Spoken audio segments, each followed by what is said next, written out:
So welcome, Mr. Van Dyk. We are very happy to have you this morning. So we are going to talk a lot about cybersecurity because you are an expert, and I'm sure that the students will be very, very curious about what you are doing. And so, yes, so it's, your turn to just explain and to share your experience. Thank you very much for being with us. Okay. Good morning. Some of us have talked before when we could still not have to be virtual. Since we're virtual, I've got you up in front of my bookshelf so I can look learned. Okay. That's what they do in the US. So I talked a little bit before about cybersecurity and careers, so I want to leave a lot of time for questions. And what your teacher asked me to talk about this time was to talk about what you can do to protect yourselves.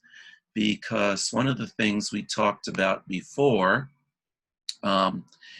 is who you want to protect yourself from, okay? And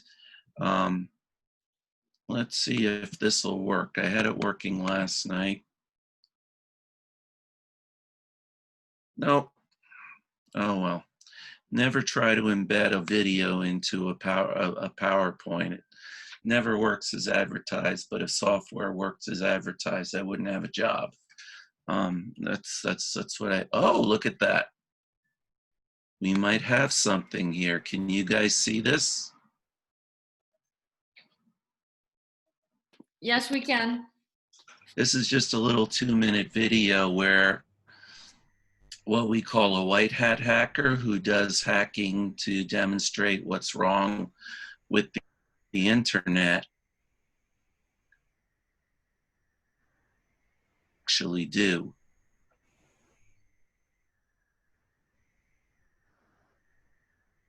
Through from a couple of years ago. You see my connection's a little bit unstable because my son, who's 7, who's in CP, is on the internet. So I'm joined here by Mike Sasanskin from CINAC. You're going to show us how easy it is to hack into a computer. So this is my personal computer. So in this attack, we will pretend to be a wireless access point that you normally connect to, let's say, in a hotel. So if you go in there and you try to log into something called Four Seasons Guest. Okay. As you'd expect, as the Wi-Fi is around, you'd want to be able to connect to it, and a person who just arrived will think, I'm a guest, I should connect to the guest network. Sure. So now if you go to a website that you would normally use, like yelp.com. Okay. And normally what happens when you go to a website just after you've logged into a hotel network, it says, oh, please log in, you're a new user. So here it's asking for your room number and last name, which you normally do. Actually, I can see your information show up here. And so part of the attack is that it tries to convince you that you need to do an update. Your machine is out of date, it's vulnerable. So you want to click on the download button because it's sort of convincing you to do this. And once you've executed, that's it, you're already entering this place. I can see it here. It says DTCC MacBook. Let's say if I want to take a screenshot of your webcam, right? Okay. So I have a special command here for essentially accessing your little camera right here. If I say execute, there we go. I just saw a green light pop up there. For a second. For a second, but now it's already too late. I already know what's going on around. Oh wow. There we go. This particular attack, it recorded the picture. But you can actually record the video. You can also record sound if you wanted to. That's really disturbing. You can execute things on the behalf. So what I'm going to try to do is actually open the calculator application. Okay. There we go. There's my calculator. It just popped up. I can basically execute any types of commands I want on your behalf. So what can people do to protect themselves? You should sort of be on the lookout for anytime you sort of do an action and then the computer asks you to do something on your behalf. Like, you downloaded something and said, hey, please enter your password. If you didn't expect that to happen, maybe you should kind of stand back a little bit and say, well, does it normally happen when I log into a Wi-Fi access point? Or if you are logging into a network and you didn't expect to be redirected to an update page, you should kind of stand back a little bit and say, actually, I'm not going to download this until I go home and I can trust my Wi-Fi. Well, thank you so much. Great to see this. Glad to have the opportunity to hack your machine. Thanks. So Hey there, thanks for checking out CNBC on YouTube. Be sure to subscribe to let's pause her. So that was very interesting, and the reason I put it in there, and I'm sorry I couldn't get it to run for my presentation back in February, is like that's the key point of any internet attack. He's trying to get you to click on something, and once you click on something, basically the way you have your machine, and most people have their machine set up, they're the administrator. You're the highest level of authority on the machine. So clicking on that file means it's gonna run. And like the guy said, once you give me that, it's all over. It's too late, because now he can control your machine. I'm giving a presentation now. Can I fix it later? You're gonna have to wait. This is Joseph. He's one of your schoolmates. Do you want to join in? No, he's not interested. We already met. We already met when Kalia came. Okay. My son doesn't think Daddy knows a lot about computers. In any case, though, I mean, that's what your typical hacker attack is trying to get you to do. It's trying to get you to download something, and the minute you download it and click on it, it's too late, because you've given your permission by clicking on it. You said execute this file, and then they're home free. And then we have a term in America, he owns her. He owns her computer. He can get it to do whatever he wants. He can get whatever information he wants. So is it really possible to prevent cyber attacks completely? No, it's not. We can't prevent cyber attacks completely in investment banks and financial institutions. Where I work, we always say it is just a matter of time before there's someone smarter than us, because these people are very smart, and someone more motivated than us because they're very well funded. A lot of them work for governments too, who are very interested in getting in and getting our information. There's certain governments, the Chinese, for instance, they have whole divisions of soldiers who are dedicated to nothing else but hacking in to places and getting information. And you might think, oh, what's the Chinese army interested in little old me about? Well, little old you, if you think about it, probably knows your parents, who knows other people who are interesting to the Chinese government. So, be careful with what you do. They're hoping that you guys are a softer target. So your job is to make yourself sort of a smaller target.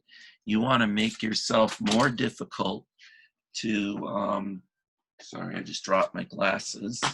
That's important.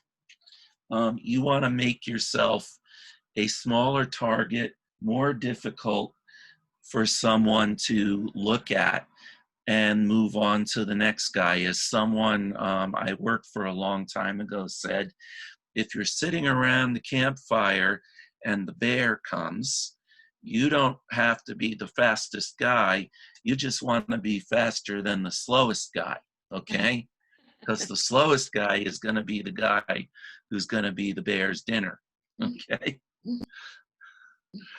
And that's really a lot of the premise that I work on can be boiled down into that joke.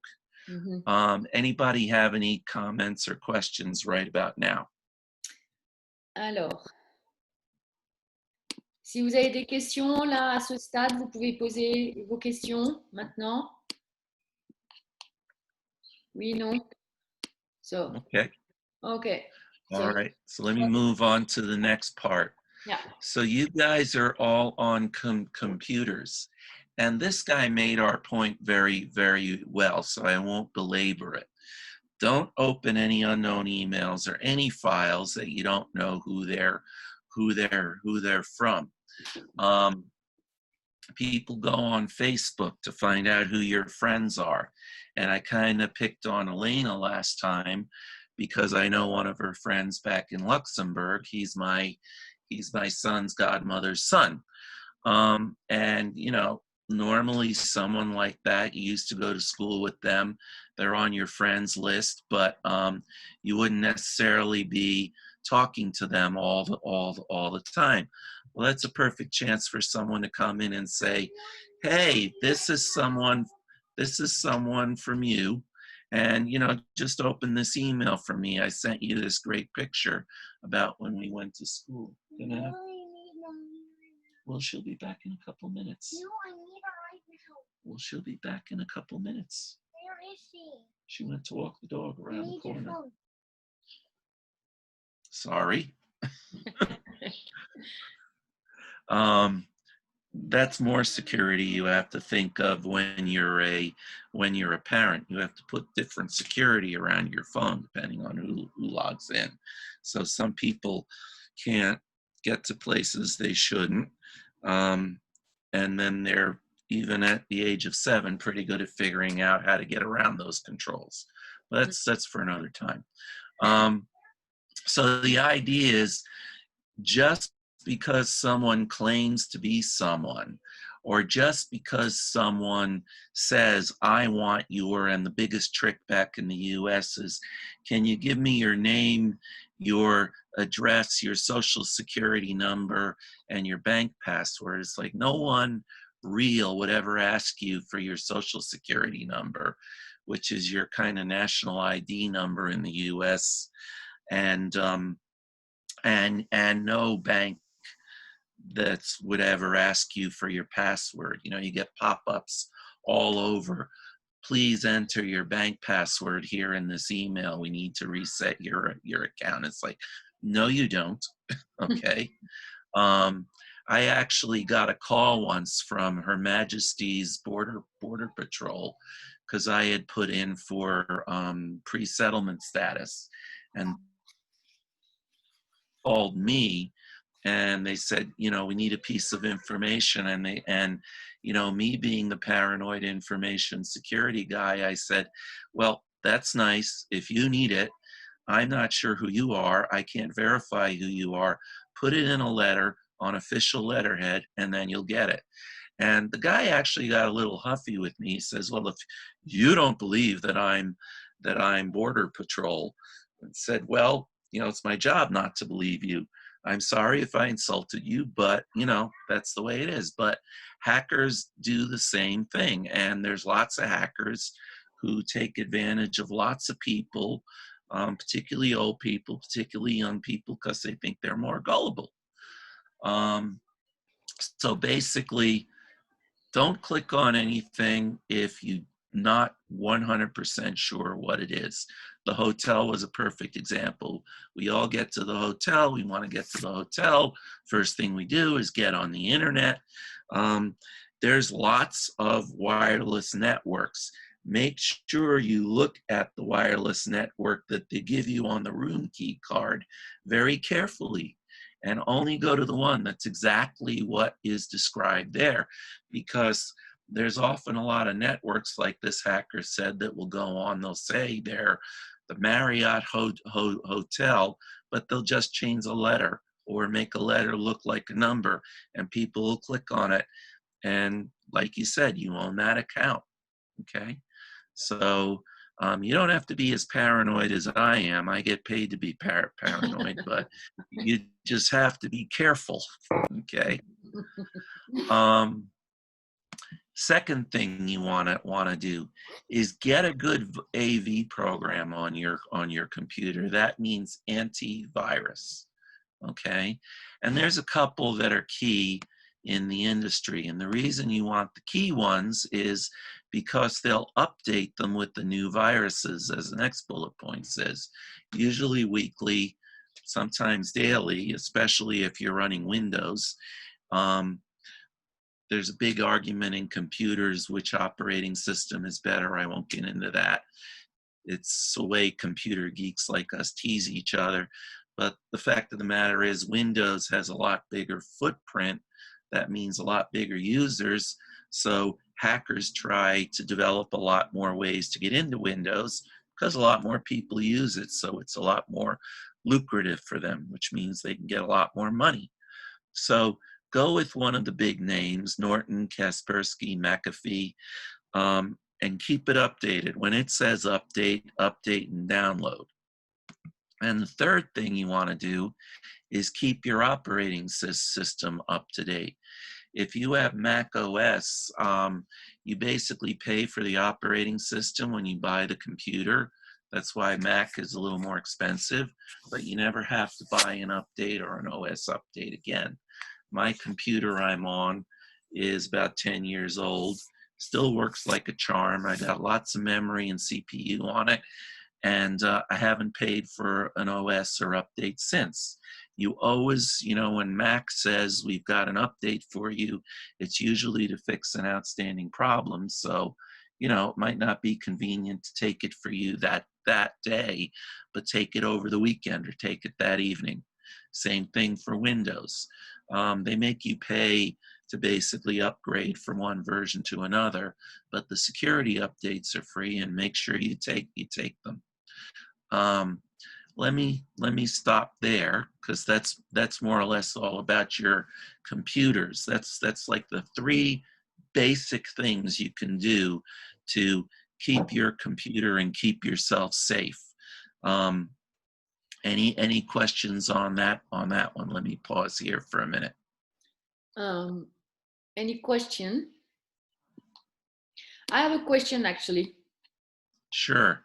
So have you already been hacked? So I was hacked once a long time ago. A lot of the hacks way back then were not necessarily malicious. Mm-hmm. And I spent a lot of time on my family's software, so my in-laws still run Windows, and my own family still runs Windows despite my preaching to them. Because when you run Mac OS, the updates are a lot more regular, and it's just, there's a lot less people running it, so there's a lot less opportunity. But I must have clicked on something at some point, some ad. It's actually called ad clicking, and a program downloaded in the background. It was for some virtual casino, and then, you know, you pop on, you try to close that, and it comes up to another casino, and you close that, and it comes up to another casino, and all kinds of other ads for all kinds of things you don't want to see. Basically, it cost me a good hour of my time going into the back of my system, cleaning up the files that it dropped on, and cleaning up the registries in the OS. So yes, it's, you know, as I said in the beginning, it's not a shame to be hacked. Anyone can be hacked, even an expert. Mm-hmm. And they take care of people's gullibility, or in my case, their tiredness. I was just trying to get some work done. It's like, you know, yeah, let me click through this. It happens. Mm-hmm. Yeah. So, any other question from the students? Les caméras on pour tout le monde, parce que je peux pas voir sinon. Karine, ta caméra. Kieran, Mathias, Joseph. Alice, you've got a question. Please unmute you. Yes. Yes. So my question is, say for example, you get like a spam email and you're not in touch, because like I've had this before where I get emails about, like, say it says for example it's from Google or PayPal. How do I know if it's actually from Google or PayPal if I'm not 100% sure? So the best way to check email is if you go to the address line and you expand the address line. If it's actually from Google, it should say something blah, blah, blah, blah, blah at google.com, okay? And American Express gets this a lot, okay? When you get a mail from American Express, the actual correct domain is at americanexpress.com. So you'll get at customerservicing.americanexpress.com. And so that's pretty legitimate. But a lot of times you'll see emails, and these are the ones that ask you for your password or to verify an account. And they're from at amex.com, where the X, where the E is like reversed to look like a 3, or American Express is slightly misspelled. And you know, there's tons of these, and I don't know why they picked on American Express. Nobody in Europe seems to take them anymore, but that's another complaint. But you know, it's just the way it is. If you have any doubts about if this is a real email, call up the firm that purports to send it to you, especially if they're asking you for account information.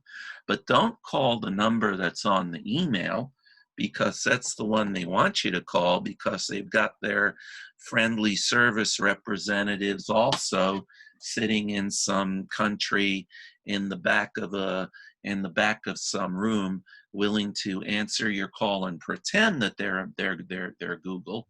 Go to Google's webpage that you know is good, look up their customer servicing center, call that number and say, did you guys send out an email today about this, this, and that? I was just checking, okay? And you know, you can always wait to ask your parents or someone who knows a little bit more about computers also. But I've done that several times, where I've called up American Express, where I've had my doubts about an email, but it sort of looked okay, because they're very good at copying the right graphics. And they've said, oh no, that's an attack that's coming out today. Just delete that one. Okay, thank you. Thank you. You're welcome. Another question? Yes, no. At Saron. Saron, écoute. I have a question. It's on if we get on a website and they ask us to accept like the cookies or personal information in order to read the article or whatever it is, should we accept? Because I usually do, but I've been told not to. To put in personal information or accept what? Sorry, you faded out for a minute. No, it says like accept cookies. Ah. Or things like that. Okay. Well, you're in an actually very good situation here in Europe, because the privacy laws are much stronger. So they actually have to ask you if you want cookies. If you go on vacation back to the good old USA, where capitalism and sorry, I was just going to say something politically incorrect. Anyway, where capitalism reigns supreme, they don't have to tell you if they're putting stuff onto your machine to track you. And you should actually go in, if you want to be a little more sophisticated about your security. You can go into your browser preferences. I can show you later how to do it, and basically say, don't allow any cookies without asking me first. Generally, most people accept these cookies. More or less, they're harmless, but you never know, and that's why you don't want to accept any cookies from anyone that you're don't know about. Lots of people go to some questionable websites and they'll get cookies in the background. And now these people can track your usage. and it's not as good as what the Russian hacker was demonstrating, but they're going to be able to track your machine and what it's doing in the background. So my advice is, whenever you get told, first set up your browser, and especially in Europe where you have privacy laws, only accept the essential cookies, and if you're given the opportunity, accept none, okay? Because why do these people need to know about all your preferences? These are your preferences. This is what you're interested in. All they're going to do, and we'll get into this later, this is how Facebook makes their money, right? Facebook isn't giving you this great platform to contact your friends and everything, and none of these other places are giving you these great platforms like TikTok and the rest of them, and I could go on, because they're doing it out of the goodness of their hearts. They want to make money. And the way they make money, and the way Jeff Zuckerberg makes his money, Jeff Zuckerberg is not a nice guy, or not the nicest guy in the world. He does it to make money, and he makes money by bundling your information and selling it to everyone else about your preferences, about, hey, Susan, she and all her friends like, blue cardigans and these kind of dresses, and you can make a ton of money by targeting them with ads for these kind of dresses because they'll probably buy them. That's the name of the game. So, and that's all driven by these cookies and mining this data. So, long story short, if you have the opportunity and you're not comfortable with it, say no. Just say no. Okay, thank you. Okay, another question. Yeah, thank you. Another question? No, so we can carry on. Okay. So that's like the big three things you can do with the machine you're on now, which is your computer. Oh, my son just went on the internet again. What about these things? Everybody carries these in their pockets, or at least you do if you don't have a child who takes it away from you, okay? These are really powerful pieces of computing equipment. I remember when, and you guys are probably going to laugh at this, way back in the Stone Ages in 1993, when we first all got computers on our desks at work, and I even won't go back into the pre-ages of the 1980s. But I remember the first computer I got on my desk, I had a 386 processor with 4 megabytes of RAM, 4 whole megabytes. And that was Windows 3.1. And we thought we were great. In that hand there, and in your pocket, you've got at least, if not 100 times more than most people had, just a short 20, 25 years ago. So this is a serious computing platform. It's, just as good often as what you need on your desk. And when people ask me, oh, what kind of laptop I should buy, and give me an ad from some great computer out of the paper, it says, why do you need that? You've got 4 quad-core processors and, 250 gigs of memory and 8 and 16 gigs of RAM. It's like, that stuff is for serious computer programmers like me. What are you going to do at home? I'm going to do word process and a couple spreadsheets. It's like, buy an iPad or something. That's all you need. You don't need, I mean, if you want to spend 2,000 pounds on a really nifty computer, it's great. You'll make Apple happy, and full disclosure, I own a lot of stock in it, so you'll make me happy. But You don't need it, okay? Unless you're a serious programmer or you're a serious video gamer, okay? Or you had the presentation from my wife, if you're doing a lot of video processing on your laptop, that takes up a lot of processing power and memory and time, but like 99% of people don't need that. This thing you have here in your pocket is probably the only computer most of you need, and the only reason you can't use it to do your schoolwork is because the screen is kind of small, but you'd be surprised what I've done on that small screen. Anyway, same rules apply here as they do on your big computer. Don't open any emails you don't know about. It's harder to get an antivirus because they really don't make them for this, but keep your OS updated. When Apple or your other provider tells you there's an OS update, they're usually giving it to you, or they are giving it to you for a good reason.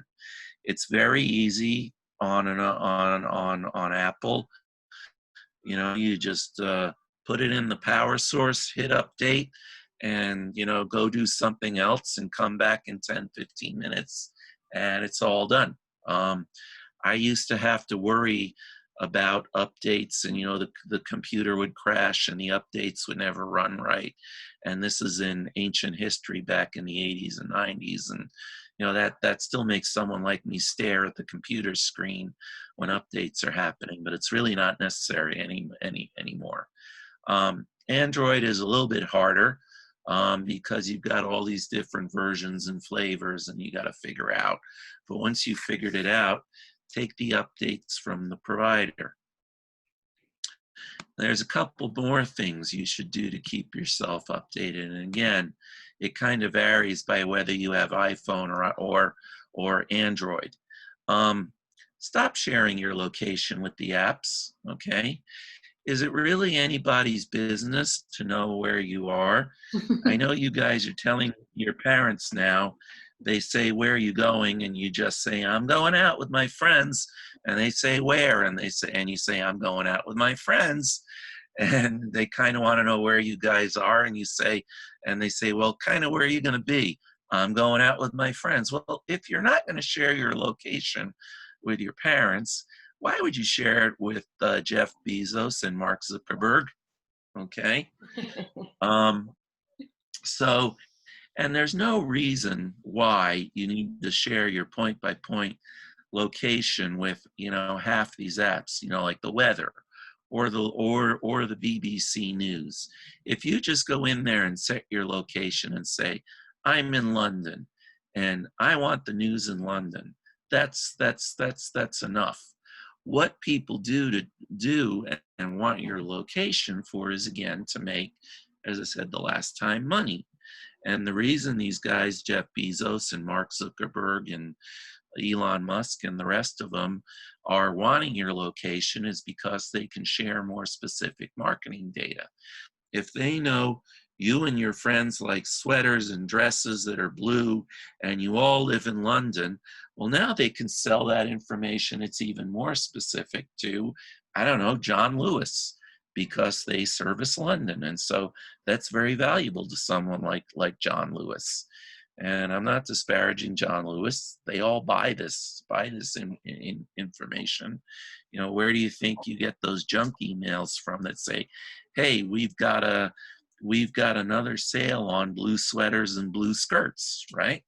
That's where that all comes from.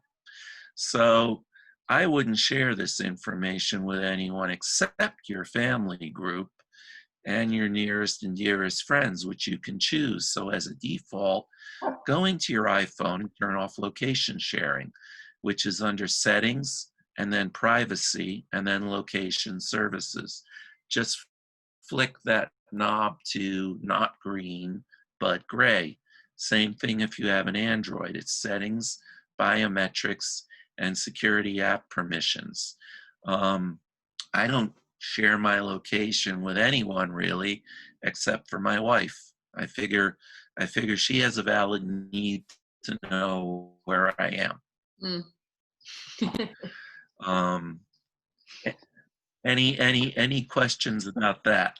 Okay, any question about being tracked, actually?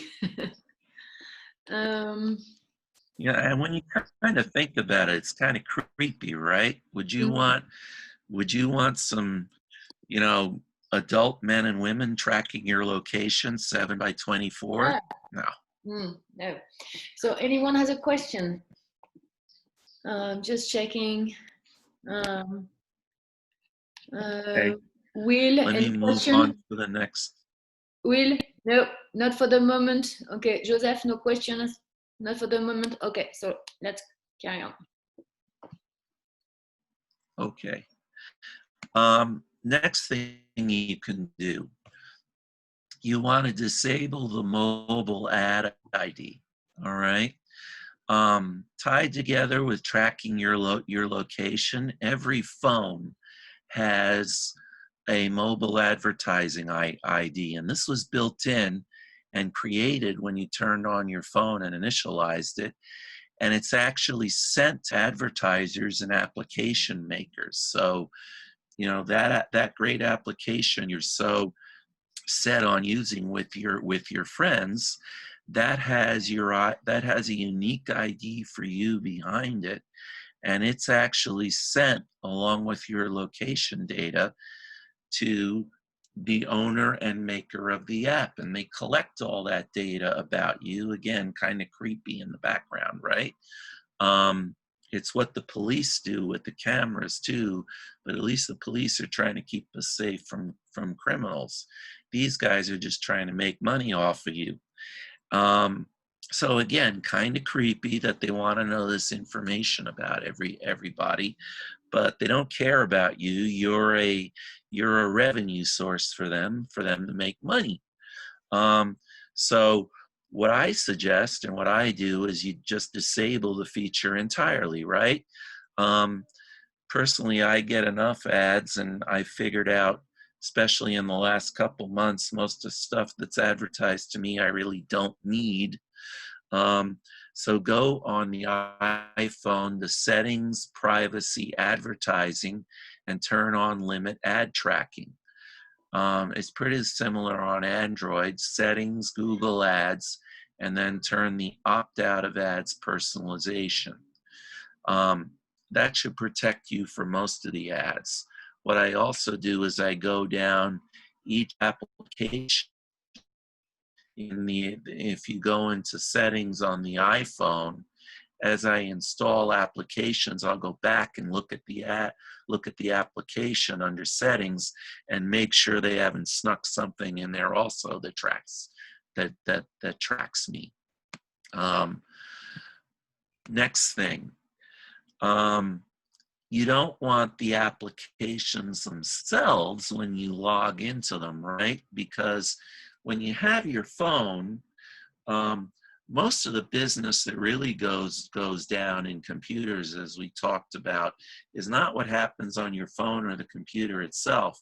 It's what happens back in those big data centers, in those big anonymous buildings in some industrial park down in Surrey or in the US out in the Appalachian Mountains, where there's thousands and thousands of computer servers and data banks and tracking all your data. That's where the real stuff is. That's where the real data is. And so when you log into something like Google or Facebook or even the New York Times, you want to make sure you're not sharing any more information than you have to. So let's pick on Mark Zuckerberg for a minute.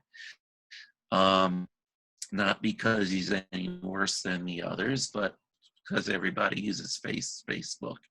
And there's tons of these settings in Facebook. And if you look up on Google, every time you take a new update of the Facebook application, you should look at the privacy settings because they keep moving them around. And that's not necessarily because they want to make them easier for you or better.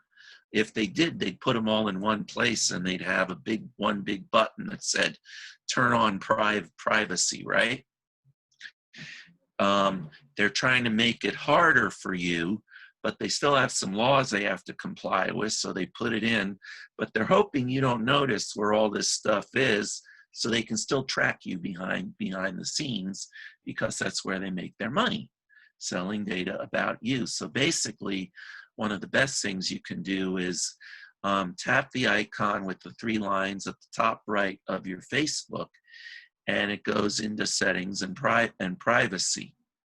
And under there is privacy shortcuts, and under there is manage your location settings and location access, and then you want to switch the toggle for background location to off. And then, you know, and that's why I kind of also go back into each application on my laptop when there's an update, and each application on my iPhone, to make sure the settings are consistent. Because if they're not consistent, which one do you think Facebook is going to use? The one that benefits them, okay? So there's tons of these settings in Facebook. Like I said, Facebook is famous for not putting this all in one place. You got to go kind of find them so that they can't track you and your friends and use all the information about them. So these are the top 3 things you can do. And then the 4th is just to know that it's really, really hard to avoid being tracked. We made a decision a long time ago, long before most of you were born, that especially in the US, that basically our privacy is not worth as much as our convenience. And we wanted convenience, and we liked the cool things, and I'm not sure we made that decision very consciously, but that's kind of where we are. And all these regulations, and you have a lot more of them in Europe, are trying to roll back the clock. They're trying to give you guys more privacy and stop people from really tracking you and fingerprinting you. But advertisers and people who provide you with applications still try. And so if they can't get the more high-level information, like who you are, i.e. your name, and where you live, i.e. your address, and what your phone number is, because, you know, that's kind of the gold, then they'll try to track you by looking at more low-level stuff, like what the IP address, which is really like, what's the address of your phone or your computer on the internet? How big is your screen size and the volume in your screen brightness? It's kind of like trying to fingerprint you, because people tend to have those same preferences. And then, you know, your mobile carrier, Vodafone or British Telecom, they're in on the game too, right? That's a lot of money. They're not gonna let, you know, Jeff Bezos and Mark Zuckerberg just make that money. They want to make some of that money too, especially in the US. And so your mobile carrier, as you walk around London, and you see this on some of the TV police criminal shows, they're pinging your phone, right? And the police actually have to get a warrant to ping your phone, and, you know, the genius who works for the police taps a couple things into the computer, and up you come 2 seconds later. And, you know, while he's drinking his coffee, he's also broken into the Defense Department mainframe. It ain't that easy, okay? But it is possible that you can ping people around the internet, and if you work hard enough and massage these big data sets, it doesn't take a genius to figure out who you are. So the only way to really protect yourself, and it's kind of a pain to have this on all the time, but I do use this. And when I go into a Starbucks or a public place, I have something on my phone or my computer called a VPN, a virtual private network, and you can get it from a couple places. One is Norton. It's a good provider. Privacy Pro Smart VPN. My wife uses ExpressVPN because it seems to work pretty good for her. She has a lot of videos, which finally the Oscars have listened to people like me. They used to send you out CDs all the time to look at the movies at Oscar time, and then you'd spend, you know, a day shredding all the CDs, because if you lost them and someone else got them and bootlegged the movie, they would sue you for $250,000. So I spent all my time shredding my wife's movies. Mm-hmm. So now they've actually gone, you know, 21st century and posted them online. The trouble is like you can't watch them unless you're in the US. So my wife uses a VPN to hide her location to make it seem like she's in the US so she can watch all these darn movies. But you can also use this to protect your privacy, because basically if you think of it like a garden hose, your information is like the water inside that garden hose. You're making a hose in between where you are at Starbucks back to where you want to be. Maybe your you know, friend's application. And so the provider, i.e. the Russian guy there, can't look at what's going on inside that garden hose. And so that's what this does. It protects your privacy, because whose business is it except yours what websites you're accessing, what you're doing on those websites, and who you're talking to on those websites.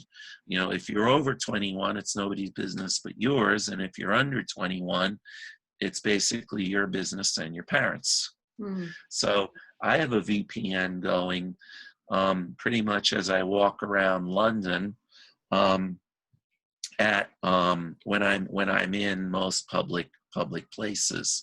There's lots of people who are willing to scarf up that data.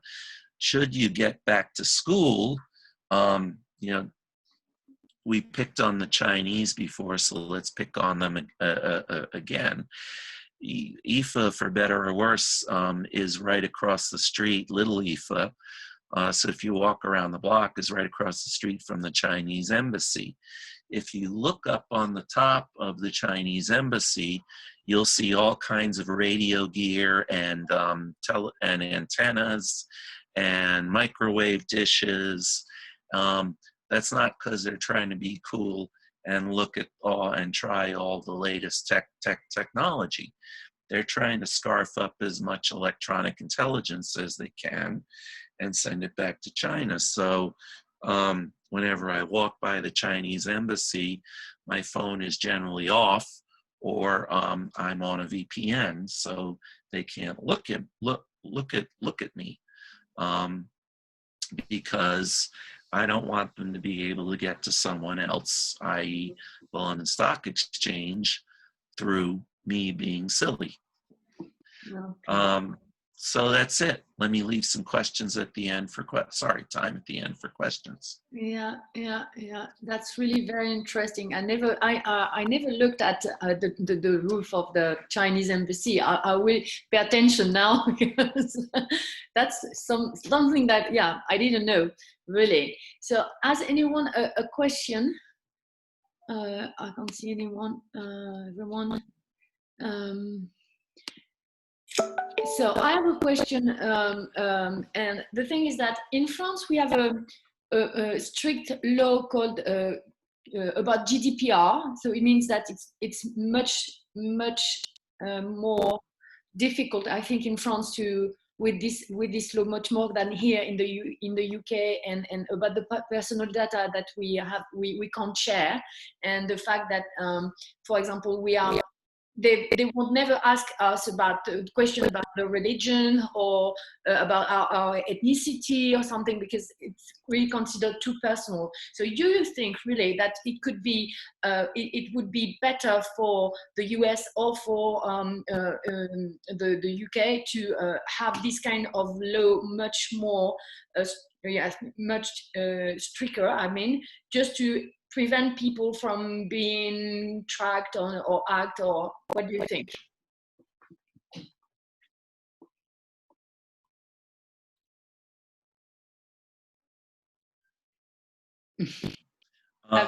Well, generally it doesn't matter what I think, right? As a cybersecurity professional, these rules and regulations, and LSEG had a subsidiary in France, so I had to comply.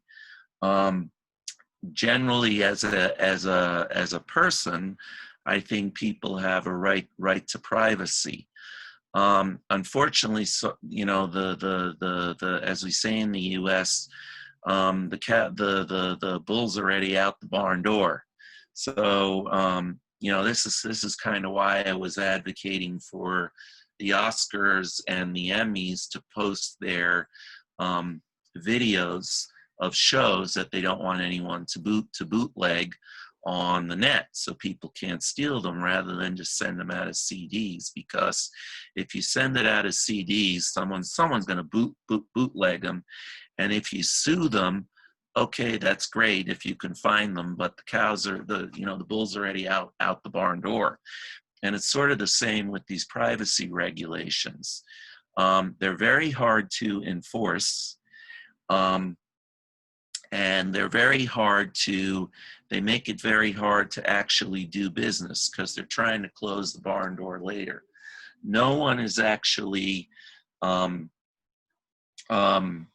wanting to know your religion or your ethnicity. It's like they can't make money off of that, right? Mm-hmm. What they want is, what's your age, what's your sex, what's your shopping preferences, where do you live? None of that stuff is really banned by GDPR. What they can't collect is, what's your email. Although they can collect emails, they just can't bundle it together to identify it with your address and name. Just like in the US, where things are freer and you don't have GDPR, it's not bundled to get you can't collect someone's name, address, and social security number, because then you know exactly who that social security number is, and you can establish identity and open accounts. So you have to read those regulations very carefully, because they're not stopping business activity. They're just stopping them from collecting the most obvious information, but they're still collecting. There's very powerful business interests that are against this stuff, because there's a lot of people, a lot of your parents, that make money off of this stuff. So yeah, is GDPR good? Yes. Do you have more protections in Europe and in France? Yes. Although I would also point out that the French state is pretty good at collecting all kinds of information on their private citizens, almost as good as spying on people as the Chinese are. The long arm of the French security service is still out there, and there's any number of information that I had to turn over from our French subsidiaries to the French regulators on behalf of the French security services, just because they told us so. And a lot of the regulations are also, when I ask the French regulators, they're sort of against each other. There's another regulation called MiFID II that says you have to identify uniquely who made a particular trade on behalf of and who bought the security. And the way you do that is bundle up in the trade someone's passport information. Well, that's very private information that GDPR says I can't collect. So I asked the French regulators from the Ministry of Finance at Bercy, which I should do, and how I should protect them. And their answer was I should do both. And when I pointed out to them that I couldn't do both and it was illogical, they told me that I still had to do it. Okay. So just because you went to ENA and you work at the Ministry of Finance and for the state security apparatus in Paris doesn't mean you understand what you're doing, or that you're actually trying to uphold people's privacy. So it's a long way of saying, yes, I think privacy is a very good goal. When you get down to, as we say in the US, where the rubber hits the road, it's very, very hard. And that's why I wouldn't depend on the government to do it any more than I would private corporations. Do some of this stuff I tell you to protect yourself. At least though the government is trying to protect everybody's security, and hopefully, you know, they're not doing it just to make a buck. Okay, thank you very much. So we are going to stop here. I'm going to stop recording.